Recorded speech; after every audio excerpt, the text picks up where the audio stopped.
मैं निवेदन कर रहा था कि दांतों का हिलना, पायरिया होना, तो तिल का तेल 10 मिनट तक अपने मुंह में थोड़ा सा रखे रहें, उसके तत्पश्चात उसको कुल्ला कर दें। इससे आपके दांत मजबूत हो जाएंगे, बिल्कुल भी हिलेंगे नहीं, ये समझ लीजिएगा, इतने मजबूत हो जाएंगे।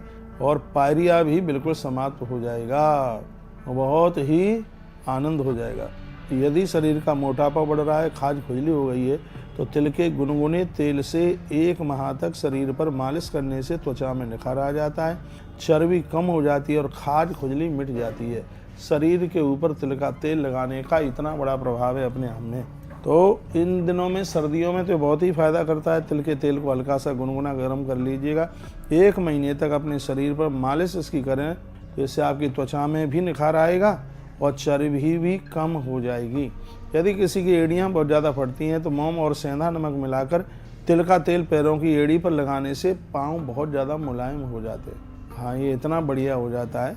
ये तो मुझे भी लगाना पड़ेगा, क्योंकि मैं खड़ाऊँ पहनता हूँ तो पाँव बहुत ज़्यादा उसमें गांठें वांठें सी बड़े कठोर से हो गए हैं। तो ग्रंथ कहता है कि यदि आपके पाँव ज़्यादा जकड़ से गए हैं, ज़्यादा वह कठिन से हो गए हैं, तो मोम और सेंधा नमक, यदि बीमारी भी फट रही हैं तो मोम और सेंधा नमक मिला करके तिल के तेल में पैरों की एड़ियों पर, पाँवों में लगाइए और पाँव आपके बिल्कुल मुलायम हो जाएंगे। ये तिल के तेल की ही महिमा बता रहा हूँ मैं। पागल कुत्ते ने यदि किसी को काट लिया है तो बताते हैं कि मरीज को चाहिए तिल का तेल, कुटे हुए तिल उसमें डालें और थोड़ा सा उसमें गुड़ डाल लें और थोड़ा सा उसमें डाल लें आंकड़े का दूध। इन सब को बराबर करके और जहाँ कुत्ते ने, स्वान ने काटा है उस जगह पर लगाया जाए तो विष नहीं चढ़ेगा और रोगी बिल्कुल ठीक हो जाएगा। यदि कहीं कोई व्यक्ति जल गया है तो जले हुए भाग पर गर्म किया हुआ तिल का तेल लगाने से भी चमत्कारिक लाभ हो जाता है। यदि किसी के शरीर में घाव हो रहे हैं तो तिल के तेल में भुगवाया हुआ पट्टा बांधने से यह घाव का शोधन बिल्कुल ठीक हो जाता है। तो ये इतनी बड़ी अद्भुत ये बातें कही गई हैं। ये कार्यक्रम तो 3 साल तक बराबर चलेगा चरक संहिता का। पहले हम आपको चरक संहिता पूरी सुनाएंगे, उसके बाद में फिर आपको भागवत महाराज का हृदयांग अष्टक बहुत अद्भुत ग्रंथ है, उसको आप सुनेंगे। सुश्रुत संहिता सुनेंगे और उसके तत्पश्चात काश्यप संहिता भी सुनाई जाएगी। ये आयुर्वेद के बड़े अद्भुत ग्रंथ हैं और इन ग्रंथों की कथा लगभग आधा घंटा तो रोज आपके बीच में सुनाई जाएगी। आप गौ माता का आप दर्शन कर रहे हैं और आपने लिखा है कि तिल के तेल के बहुत चमत्कारक। मैं तो आपको कहूँगा कि सर्दी के समय में तिल का तेल अपने शरीर में लगाइए और फ़ायदे ही फ़ायदे उठाइए। मैं चाहता हूँ दवाई वगैरह के ऊपर आपका 1 रुपया भी बिल्कुल खर्च ना हो, और आप चाहेंगे तो आप बिल्कुल कर सकते हैं। और अपने स्वास्थ्य का आप पूरा का पूरा ध्यान रखिएगा। भोर में जाग करके थोड़ा सा प्राणायाम करें, पेट को आगे पीछे करें, कम से कम 10 बार तो प्राणायाम रोज कीजिएगा।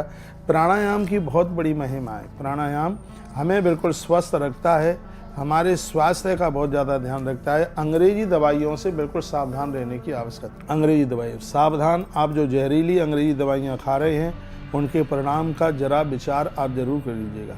पूज्य आसाराम बापूजी ने अपने ज़माने में बहुत ज़्यादा जोर दिया था इस बात के ऊपर। उन्होंने कई किताबें भी छापी, दवाइयाँ भी बनाई और लोगों के लिए बड़ा अच्छा काम किया।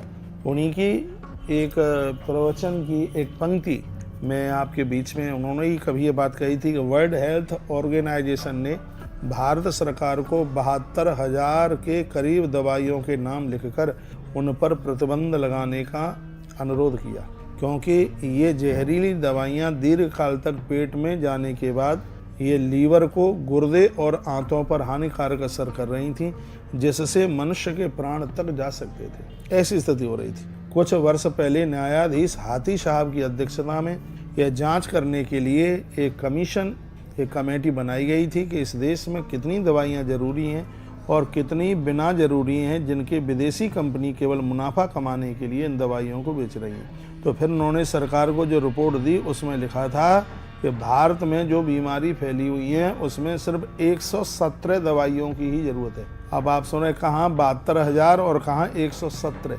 इस समय पूरे देश में, पूरे दुनिया में दवाइयों की संख्या 72,000, 72,000 इतनी बीमारियां हैं। सुनकर के आप अचंभित होंगे। इस समय पूरी दुनिया में जो मेडिसिन एलोपैथिक है उसकी संख्या 72,000 है।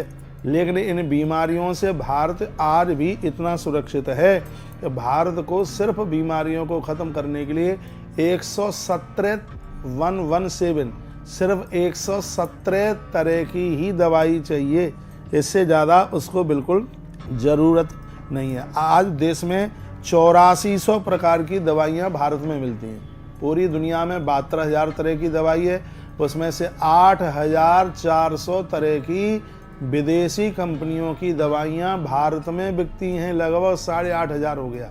लेकिन ये रिसर्च किया गया, शोध किया गया, बताया गया कि भारत को सिर्फ 117 प्रकार की ही दवाई